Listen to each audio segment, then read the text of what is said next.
Sí, ¿cómo llega la memoria celular a tu vida? ¿Cómo la descubrís? La descubro a través de una amiga que en ese momento era la directora del Museo de Damaso Arce y traía a Olavarría a la formadora de memoria celular. Ella estaba haciendo la formación en memoria celular en Tandil y traía a Irene Cabrera, que es la formadora, la traía a dar una charla a Olavarría, y entonces nos juntamos un grupo de amigas y en realidad fuimos no por memoria celular, sino como para ayudar a Celia a que tuviera gente en la conferencia, y ahí las 5 que fuimos juntas, al mes estábamos viajando a Tandil a estudiar memoria celular. Ajá. ¿Qué es la memoria celular? Memoria celular es una terapia alternativa. Nosotros trabajamos con las memorias que están guardadas en las células. En nuestras células nosotros tenemos memorias que traemos de otras vidas, memorias que recibimos genéticamente a través de nuestros padres y hasta cuarta generación para atrás. Abuelo, bisabuelo, tatarabuelo y chosno. Esa memoria no es solamente genética, no es solamente biológica, sino que también es espiritual, es conductal. También tenemos memoria de lo que vivimos en el útero materno y de todo lo que llevamos vivido en esta vida. Toda esa información está guardada y codificada en las células para ser usada por nosotros cuando la necesitemos. Solo que la mente, que es de este plano, que es de esta vida, que es lo que llamamos el ego, es haragana. No tiene ganas de producir cambios, no tiene ganas de ir a buscar esa información. Te mantiene cómodo o en la zona de confort. Te mantiene cómodo, lo cual no significa que estés bien. Entonces no va a buscar esa información que está guardada en las células. ¿Qué hacemos en memoria celular? En el proceso de la terapia lo que hacemos es sacar la mente de lado, mandarla de vacaciones por un rato e ir a activar esas memorias celulares leyendo y activando los meridianos energéticos que utiliza la medicina china. Esta es una terapia que es corta, no es una terapia larga, es una terapia que en 3, 4, 5 sesiones desbloqueamos una cuestión. Y en general, cuando la gente llega a tomar una sesión de memoria celular, yo particularmente le pido, no me cuenten la razón que los trae. ¿Para qué? Para que después puedas ver cómo el cuerpo es capaz de hablar sin usar la palabra.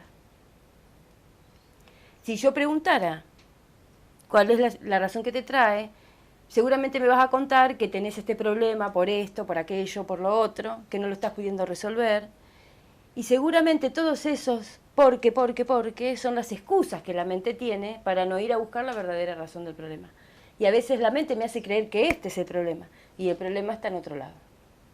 A veces eso nos trae también enfermedades. Sí. Físicas, digo. Físicas, porque nosotros somos seres holísticos. No somos un cuerpo por un lado, un alma por el otro, un espíritu por el otro.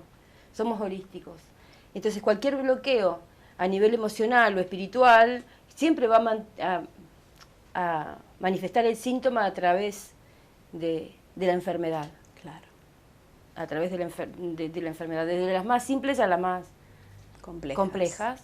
Y cada una tiene su razón. El cuerpo habla a través del síntoma. Claro. También. Lo que pasa es que eso no nos enseñaron nunca. Claro.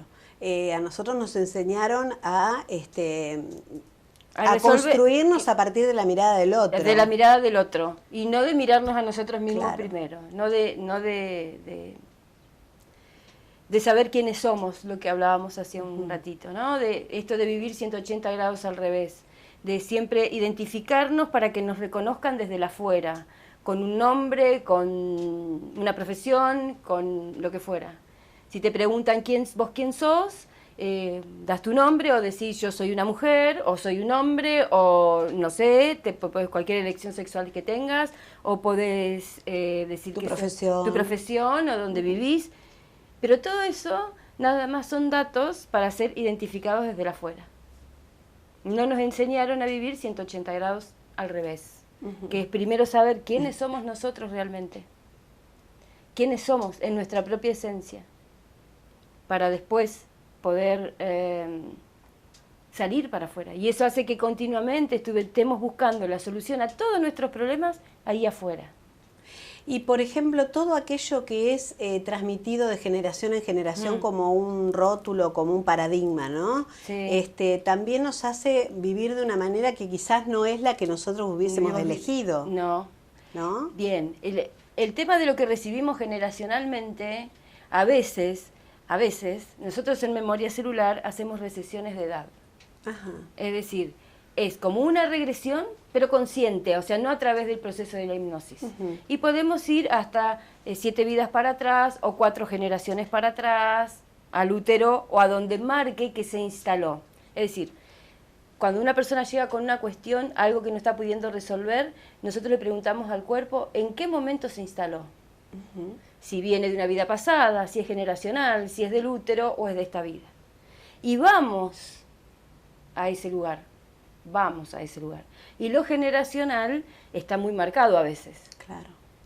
Lo que se viene, mandatos o cuestiones por línea materna o por línea paterna que vienen y que si llegué a la sesión de memoria celular o cualquier otra sesión de terapias alternativas y empezamos a trabajar con algo que es generacional, es porque nosotros lo vinimos a limpiar. Claro. No es casualidad. ¿Qué nos transmite, qué importancia tiene la información que recibimos en el útero materno? Mucha.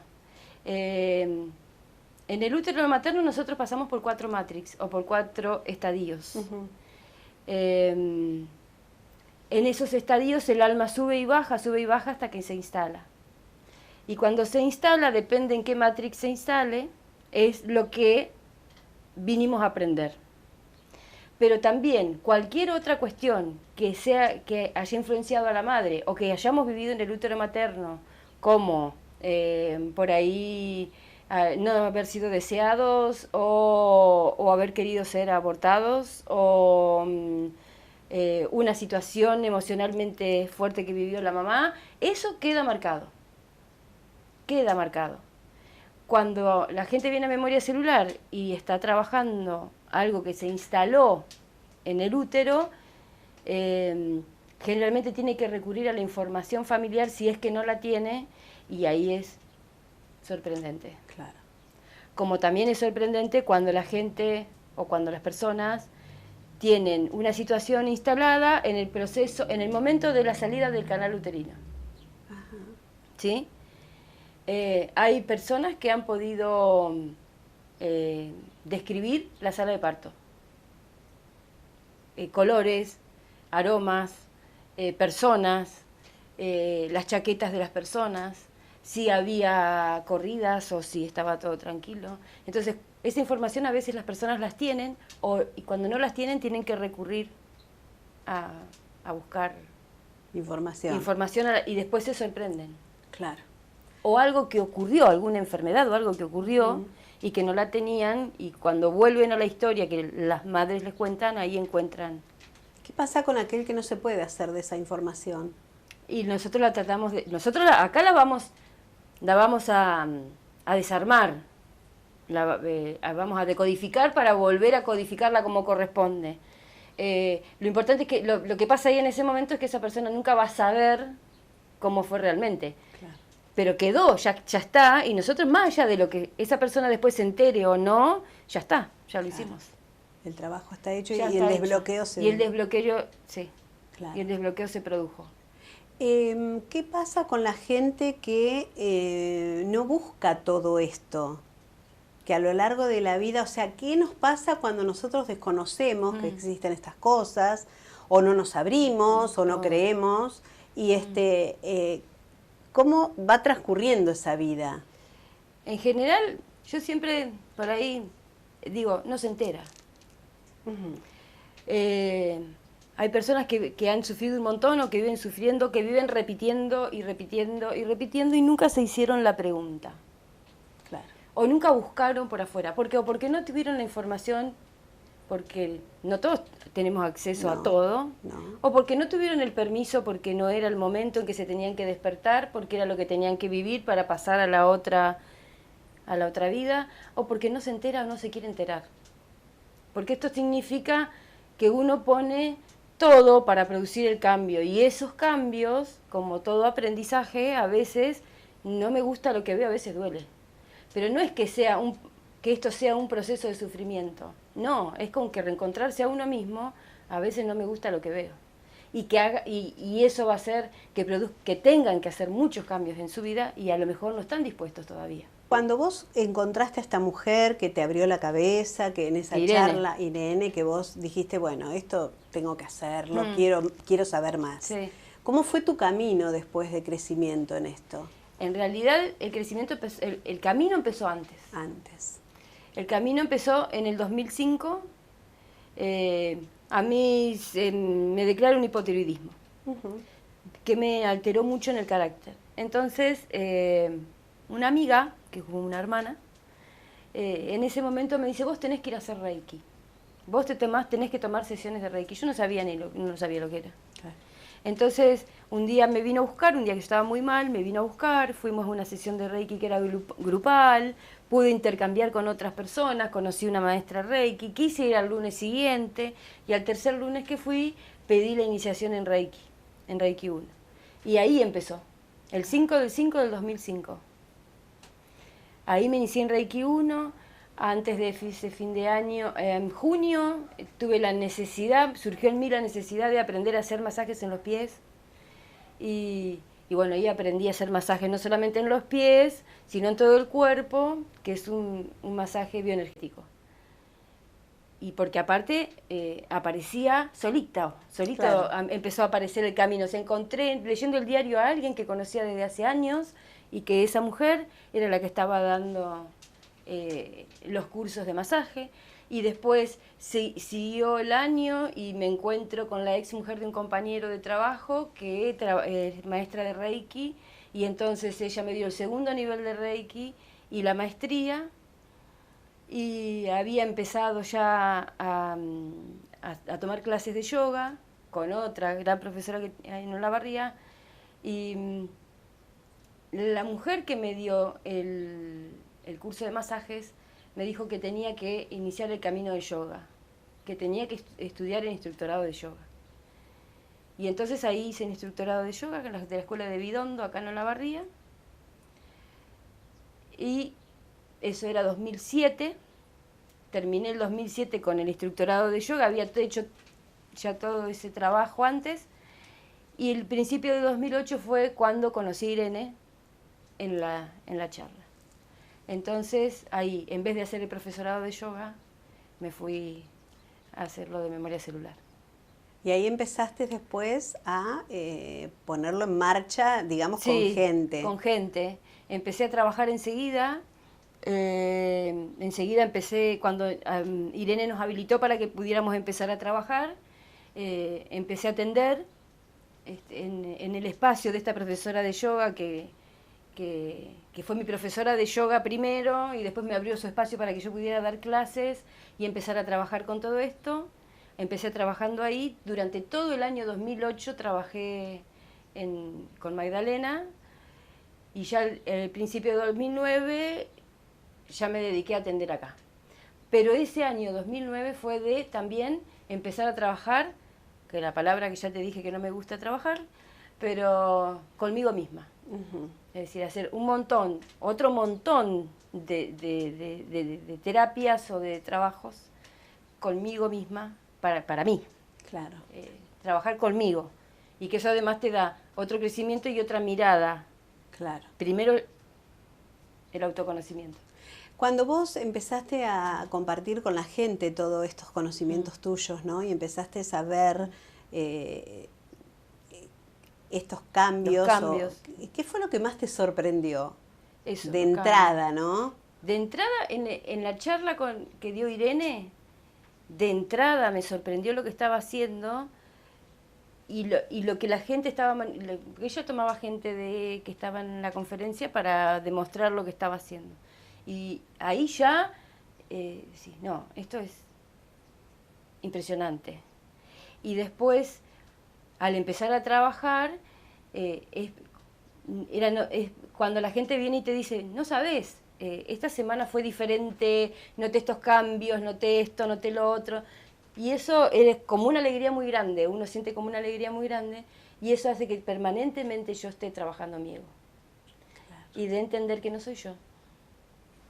que cuando la gente viene y dice, gracias, gracias, gracias, no sé qué, no, agradecete vos, que vos viniste. Claro. Eso es un trabajo permanente. Claro, sí, porque si no lo cargas a tu ego y ya la cosa no va a ser la misma. No va misma. a ser la misma, claro. ¿Y la gente por qué es lo que más consulta? ¿Por qué viene la gente? En general, la mayoría de la gente viene porque se siente angustiada, no está bien, o está atravesando algún proceso angustioso o por alguna enfermedad grave. Uh-huh. Esas son las razones, pero en general son o una pareja que se está separando o problemas con los hijos, pero siempre situaciones que son angustiosas, claro, dolorosas. Y siempre les digo, esta es la excusa. Claro. Esta es la excusa para empezar un trabajo mucho más profundo. Y después la gran mayoría se queda. Es decir, nosotros trabajamos entre 3, 4 sesiones, 5 si son necesarias, y una vez que ya está, digo, bueno, ahora vení cuando sientas que no estás bien, cuando vas por la banquina. Claro. ¿No? Cuando sientas que no estás bien, vení, tomás una sesión y después seguís. Claro. Hay gente que no vino más después de las 5 sesiones, y hay gente que regularmente viene una vez por mes, 2 veces al año, o se toma un mes que viene todas las semanas para trabajar, para otra vez reacomodarse. Claro. Y por eso es que es mucha la gente que viene. ¿De qué te nutrís vos para poder crecer vos en esto? De lo que dice la gente. Ajá. Cada uno que llega, más allá de lo que uno lee, permanentemente estoy leyendo o buscando, mirando qué otra cosa, de qué otro lugar, porque yo lo hice crecer a mi manera, memoria celular. Claro. Entonces, ¿cómo sigo haciendo crecer esto? Voy leyendo y todo eso. Pero lo más importante, y no lo aprendí con memoria celular, lo aprendí trabajando en la municipalidad, es escuchar al otro y lo que el otro te dice. Porque el otro es un espejo. Y es donde realmente aprendes. ¿No? En la historia del otro. Lo que hacen ustedes. Yo a veces pienso que mucha gente y uno mismo a veces cuando habla con otro está pensando qué le voy a decir, qué le voy a contestar en vez de prestar atención y poner todos los sentidos en eso, ¿no? Digo, eso es lo que nos pasa en este momento de tanta agitación, de tanto ruido. Nadie se escucha. Claro. Nadie es fundamental la escucha. La escucha. Escuchar. Y siempre que escuchás, o al menos es lo que me pasa a mí, es el otro soy yo. O sea, nosotros somos los creadores de nuestra propia realidad. Entonces, no le podemos echar la culpa a nadie. A nadie. ¿No? Y lo que entra en mi realidad y no me gusta, me lo están mostrando porque es lo que tengo que acomodar en mí. O sea que imagínate que acá entra mucha gente y estoy todo el tiempo con eso. Entonces, yo sé que lo que voy a decir no lo pensé antes, no lo analicé antes, ¿entendés? Porque cada vez que voy a leer el cuerpo, el cuerpo, cada uno lo va a marcar diferente. Lo que tenga para decirle era lo que le tenía que decir, pero a la vez que estoy hablando, me estoy hablando. Claro. Me tengo que escuchar yo también. Claro. ¿Cómo cambió todos estos aprendizajes en tu vida? ¿Cómo eras antes y cómo sos después de todo esto? Cambió un montón. Yo antes era mucho más racional, con una vida más cerrada, digamos.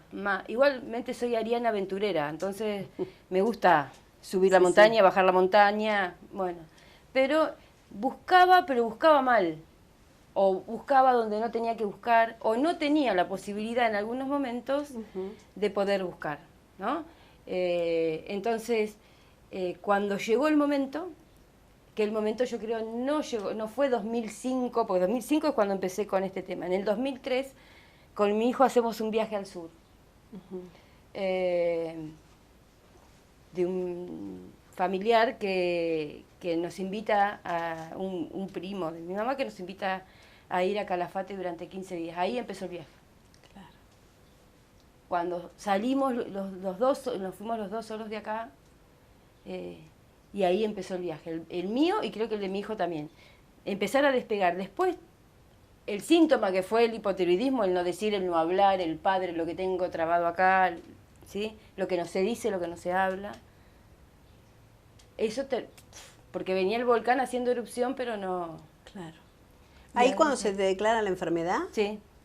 Cuando vos empezaste ese viaje de... Claro, en 2003 nos vamos de viaje con mi hijo y en el 2004 empezaron todos los síntomas, pero fines de 2003 nos fuimos de viaje. En el 2004 aparecen todos los síntomas, pero no se detectaba que era hipotiroidismo hasta que sale que era, que ya fue 2005, y ahí empecé el camino. ¿Y con toda esta terapia pudiste revertir tu enfermedad? No, pero la puedo controlar. Claro. Porque el hecho de que en un momento empecé a tomar la medicación, después no la podés dejar, ese es el tema. Porque la tiroides ya, como el cerebro dice, tengo levotiroxina, la tiroides ya dejó de funcionar. Más, claro. Pero sí con yoga, con memoria celular, en todo el proceso de formación es lo que primero puse. En el proceso de formación trabajamos con nosotros mismos. Claro. Entonces ahí poníamos todo. Esta enfermedad, las relaciones, los vínculos, todo pones ahí. Y entonces, esa era la manera de saber también cómo funciona la memoria celular. Qué útil también sería aprender a saber, a aprender a que el cuerpo nos habla a través de los síntomas, ¿no? Y generalmente cuando uno tiene una enfermedad lo que menos hace es pensar. En eso. O querer saber eso, ¿no? Y quizá corrigiendo ese motivo o ese nudo que tenemos, la enfermedad es como que fluye de otra manera. Sanás. Es decir, entender por qué. ¿Por qué me pasa? ¿Por qué me pasa? ¿Por qué me pasa? ¿Por qué me quiebro una pierna? ¿Por qué me quebré la pierna? ¿En qué me estaba distrayendo? Y depende si sea del lado derecho o el izquierdo, es lo femenino o lo masculino. Claro. ¿A dónde estaba yendo que no tenía que ir? ¿O en qué me estaba distrayendo? Y cualquier órgano que tenga afectado, también los órganos y los sistemas hablan, que es lo que leen la medicina china. Claro. Entonces, si tengo un problema de intestino grueso, ya sea un colon irritable o suponete un estreñimiento, mirá eso. Sí. Bueno, ¿qué mochila me estoy cargando que no es la mía? Claro. ¿Qué me estoy cargando que no es mío? ¿Qué me estoy llevando que no es mío si yo apenas puedo con lo mío? No tengo que andar levantando gente por la vida. Bueno, todo eso, todo. Dame más ejemplos. A ver, tenemos cálculos en la vesícula. Sí. Qué enojada que estoy. ¿No? Estoy enojado con algo de una persona, un grupo de personas o una situación. Eso genera enojo, el enojo termina produciendo los cálculos en la vesícula. Y generalmente cuando una persona está muy enojada y viene a memoria celular, después de la primera sesión o de la segunda, operación. Ajá. El hígado es el enojo con uno mismo. Es decir, que llegó el momento de la transformación. Sigo enojada y enroscado y no puedo salir de ahí, o empiezo con el camino de la transformación. Eso es el hígado. El pulmón es los dolores del pasado, porque es el pulmón, pero también es la autoestima y el autovalor bajo. El sentirme culpable de todas las situaciones y no hacerme cargo de nada. El corazón es la incondicionalidad. Es decir, ser incondicional con todo el mundo y no haber sido nunca incondicional con uno mismo. Y así. ¿El estómago? El no estar a gusto. El no estar a gusto en el ámbito, en el afuera, porque el estómago es masculino. Es una bolsa, es un sistema. Con el entorno, con lo de afuera. Y el vaso páncreas, el vaso y el páncreas sería el no estar a gusto con uno mismo. Ajá. No estoy a gusto con este que soy. Hay enfermedades como que se instalan en la sociedad y uno las ve más en ciertas épocas. Por ejemplo, digamos, todo el mundo sufre de gastritis. Sí. ¿No? Sí. Es una cosa común, ¿no? Y todo el mundo sí toma. El otro día estaba leyendo un... Dice la gente que no está a gusto con la vida. A ver, que empiecen a cambiar. Claro, leía una estadística de lo que se vendió en un recital que se hizo en Estados Unidos. Se vendieron analgésicos y para la gastritis. O sea, fueron los dos medicamentos ¿Qué más se vendieron? Que más se vendieron, ¿no? Y digo, cómo la sociedad también habla a través de de lo que eso. compra, Claro. ¿no? De lo que consume. Memoria celular trabaja, o sea, está basado en la psicología de Carl Jung, ¿no? En este del inconsciente Sí. colectivo. Es decir, que nosotros cuando alguien llega a tomar una sesión de memoria celular no estamos mirando al individuo Claro. solito. Para nosotros, vos no serías la misma persona que si naciste en Azul que si hubieras nacido en Olavarría, Claro. ¿no? Y depende del barrio, también cambian las normas o las pautas culturales. Y depende del país, el lugar del mundo donde Sí, sí, nazca. sí. Entonces, todo eso tiene que ver. Todo eso tiene que ver. Entonces, en una sociedad o en un lugar en donde lo que más se vende es un analgésico o un antiácido, Ujú. bueno, a ver, ¿qué está pasando? Claro. Nos pasa en conjunto porque hay algo que no está bien. ¿Qué pasa con los chicos? Ajá. ¿No?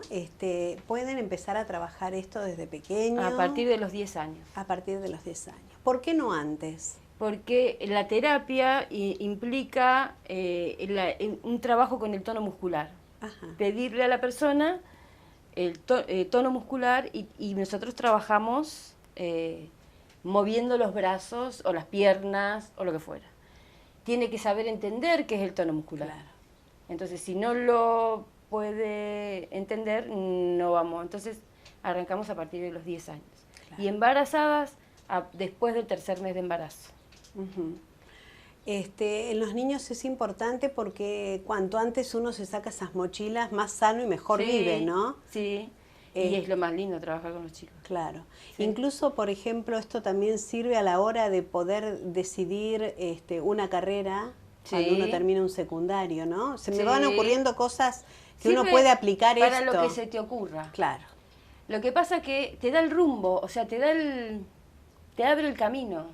Memoria celular te aclara el panorama. Te aclara el panorama, esa es la palabra. Y lo que hace también, además de desbloquear cualquier cuestión, es que se te caen los velos y ya nada lo ves como lo veías antes. Ya nada es como lo ves, como la canción de Los Redondos. Claro. Nada es como lo ves. Entonces te abre de una manera diferente. Y no es casualidad que una persona llegue a hacer memoria celular. O que una mamá venga con un niño y lo traiga y me diga que necesita, porque seguro que la madre ya hizo memoria celular, ¿no? Claro. Por eso la conoce a la terapia. Y entonces esos chicos se empiezan a despertar en un camino muy diferente tal vez al que nosotros nos costó más hacer. Claro.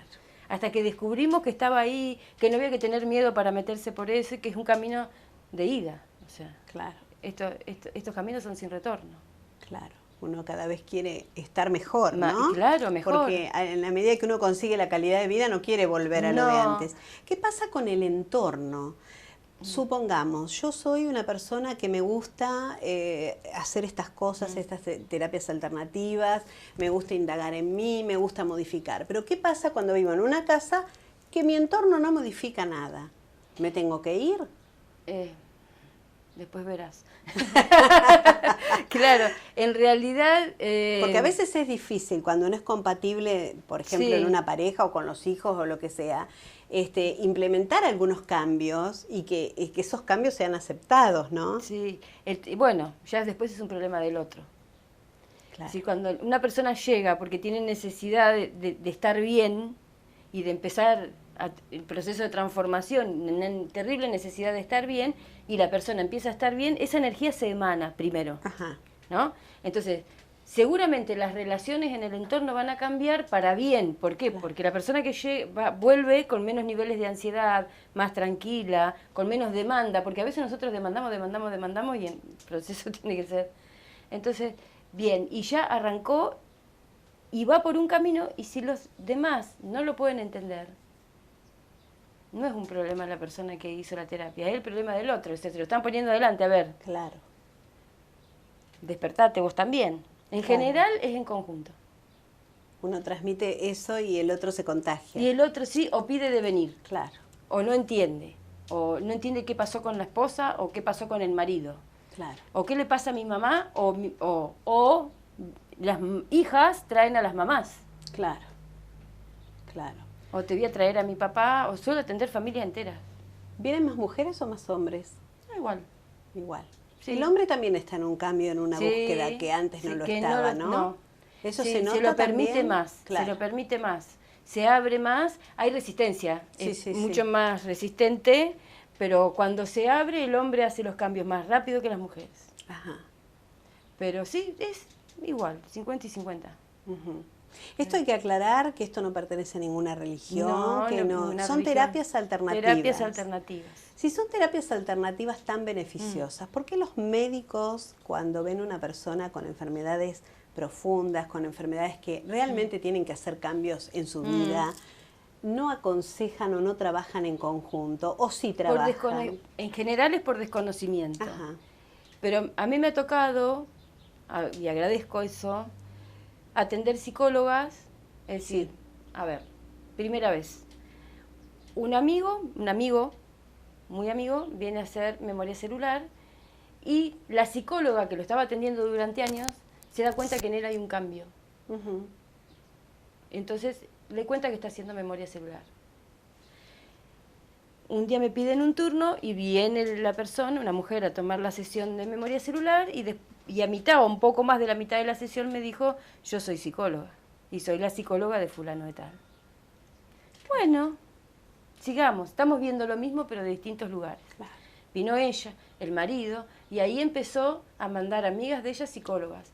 Y en un momento eran como 5 que venían, más o menos. Y esas chicas, esas mujeres, chicas jóvenes y no tan jóvenes, empezaron a mandarme sus pacientes. Ujú.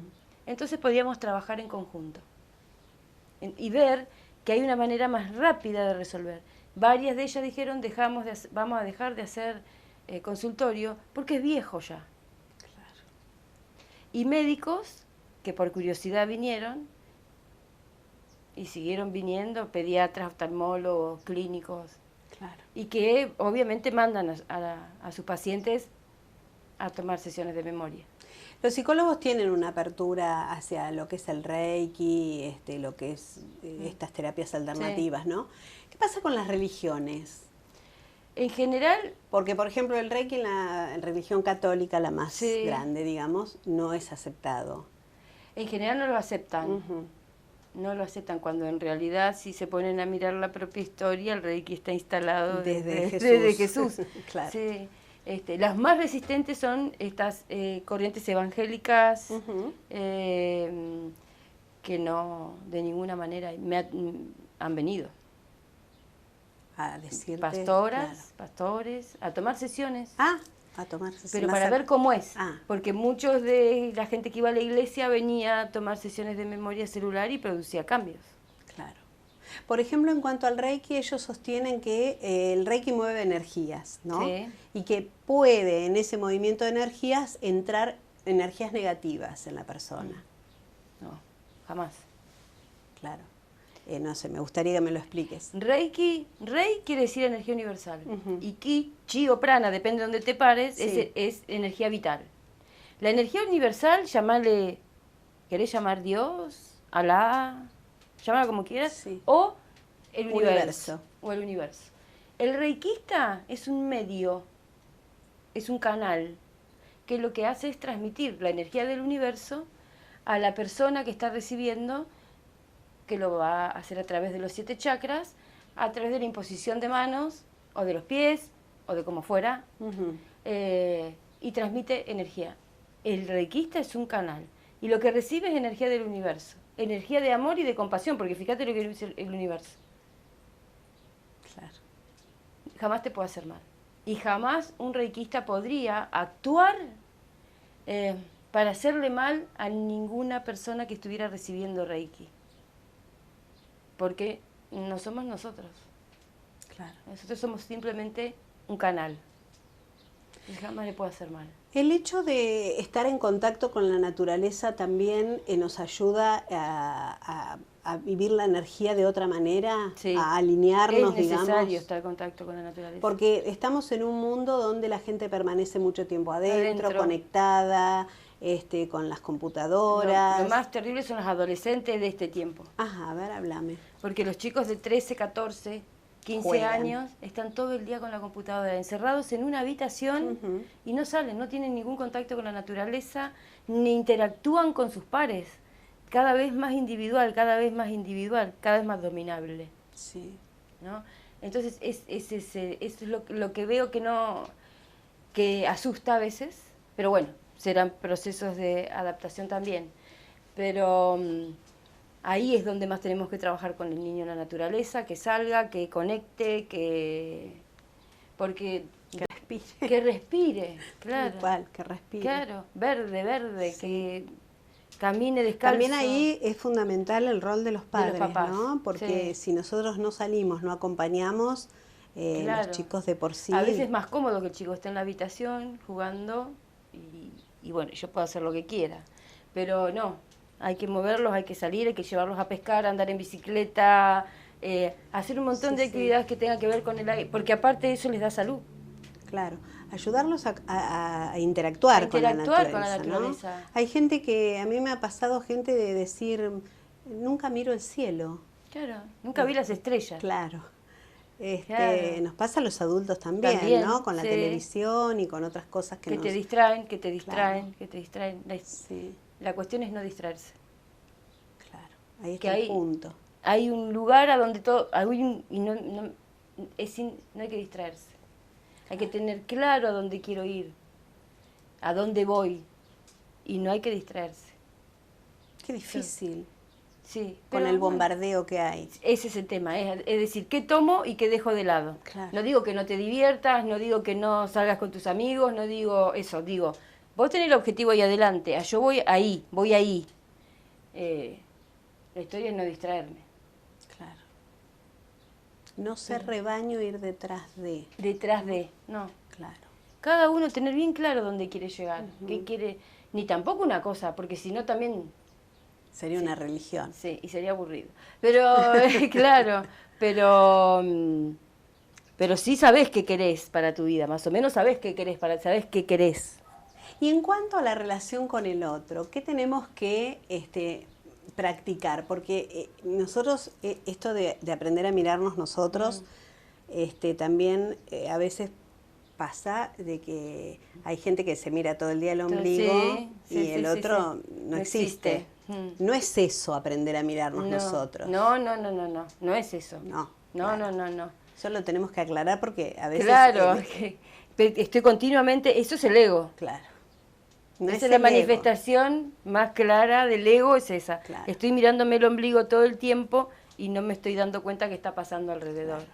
En realidad es poder interactuar con el otro, compartir, que es lo más importante, y sin juzgar, y sin juzgarme.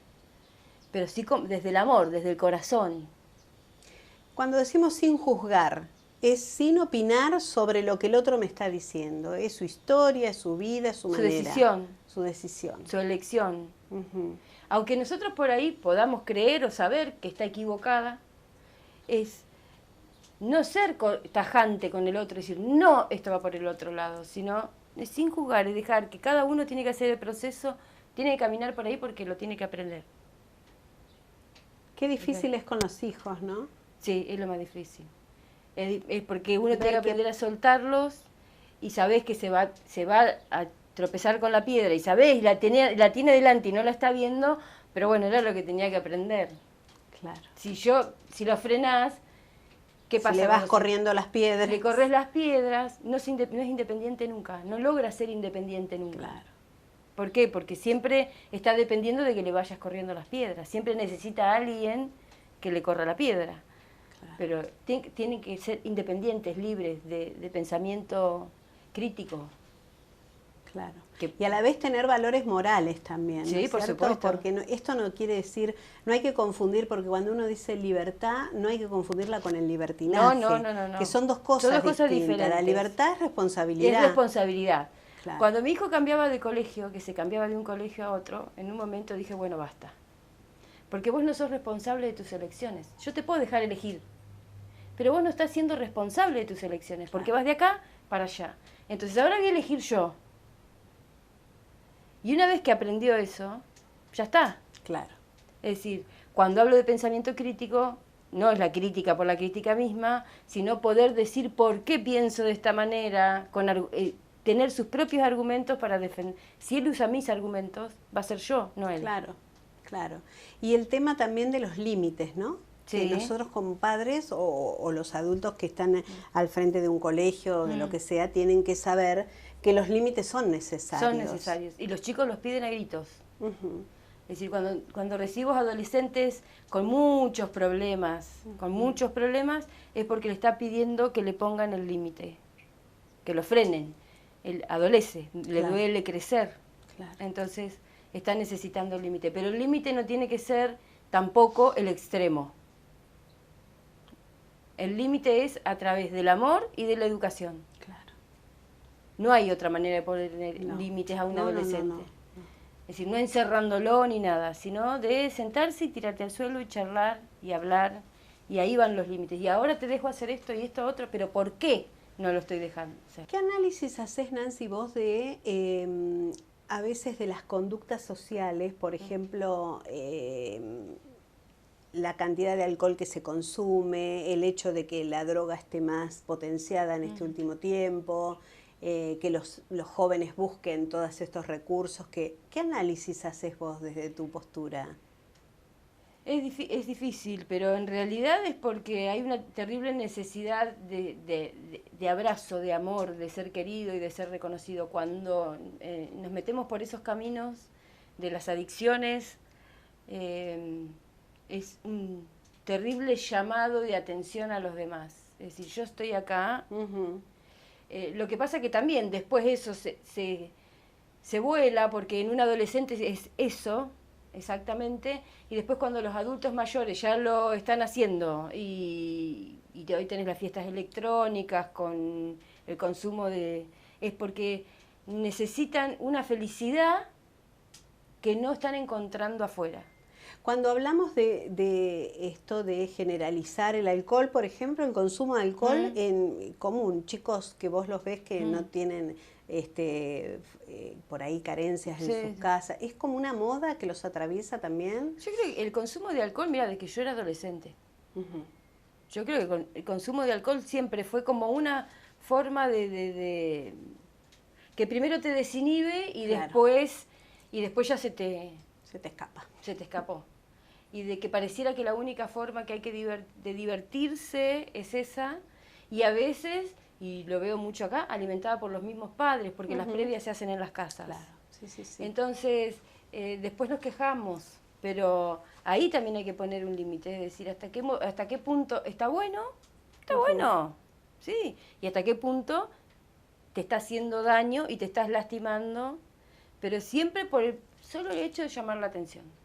Nancy, ya estamos casi llegando al final de la entrevista, pero a mí me gustaría que vos puedas decirle a la gente qué es esta herramienta de la memoria celular, para qué la puede aplicar, por qué privarnos de esto cuando nosotros podemos tener una mejor calidad de vida, aún siendo personas mayores o ancianos. Sí. Porque a veces nos parece que todo es para los jóvenes, pero yo siempre digo, cada vez la vida se alarga más, ¿no? Y tener un final de vida plena, donde uno la disfrute, el disfrute del día a día, ¿no? Es una herramienta válida. Resumime un poquito así lo que es la memoria celular, a quiénes la pueden utilizar y para qué. En realidad, la pueden utilizar desde niños de 10 años hasta el fin de la vida. Sí. He atendido personas y atiendo personas ya grandes, y la vida empieza cuando vos querés. Claro. No importa si tenés 15, 80, 99. Empieza cuando vos querés. Y la herramienta que te da memoria celular es que vos entendés que la vida es para disfrutar y no para sufrir. Que nosotros estamos metidos en un sistema que nos lleva a que todo es un sacrificio, que siempre nos tenemos que sacrificar para todo, y que es al revés, que es para disfrutar. Entonces, la herramienta más poderosa que tiene memoria celular es que te hace consciente de eso, de que la vida es para disfrutar. Y a partir de ahí es donde vos vas perdiendo todos los prejuicios, y esos prejuicios que son como la armadura del caballero, de la armadura oxidada, son los que te tienen atrapado ahí adentro y vivís angustiado toda la vida y no sabes por qué. Claro. Y en realidad es porque vas hacia algo que no tiene ningún... La vida es para disfrutar, sino qué sentido tiene que estemos acá, ¿no? Y que la mayoría de nosotros está viviendo en lo que va a pasar allá adelante. Y siempre digo, cuando ustedes llegaron, por ejemplo, ya es pasado. Sí. Y lo que va a pasar dentro de 5 minutos no lo sabemos. Si yo no disfruto de esto, me lo pierdo. Si ustedes no lo disfrutaron, se lo perdieron. Porque este es el único momento real y verdadero que existe. Entonces, disfrutar. No pensés en cuando me voy a jubilar, voy a hacer tal cosa. O cuando... No, es ahora. Claro. Es ahora. Y memoria celular trabaja mucho y tiene mucho base en el libro El poder de la hora, de Eckhart Tolle. Es una buena recomendación para empezar a leer y saber un poco más. Sí, te agradezco muchísimo, me encantó conocerte, ha sido un placer charlar con vos. La agradecida soy yo. Bueno, muchas gracias por venir. Gracias por estar.